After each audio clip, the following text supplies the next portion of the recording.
Okay, today we're going to show you guys how to actually apply your bed mat, which is the EZMat we're using today, to your printer's build surface. We're going to show you how to prep the glass or your surface that you're putting it on. You can either apply these directly to your glass or to your actual aluminum bed on your printer.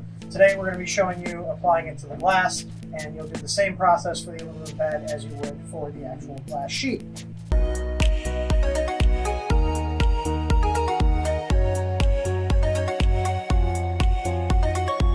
So what we're using today is invisible glass. You can use any glass cleaner. I prefer this stuff because it leaves no residue.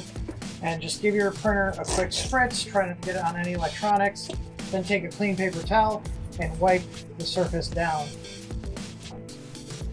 If you have any other residue from a previous bed mat, you can use acetone to remove that. Just be very careful as it is flammable and should be used in a well-ventilated area.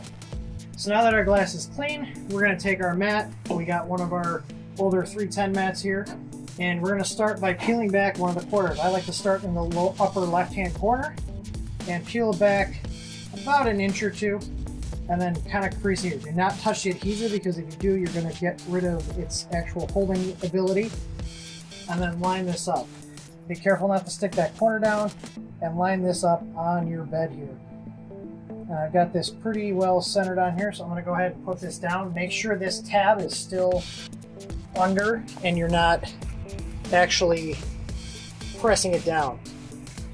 So stick your first corner here and then press firmly, and then you're going to go like this back and forth, and you're going to go the entire length of the bed. As you're doing that, you're going to grab this corner and peel it back. So I usually do a couple inches. Press it down firmly. A couple more inches. You repeat this process until the entire mat is on the bed.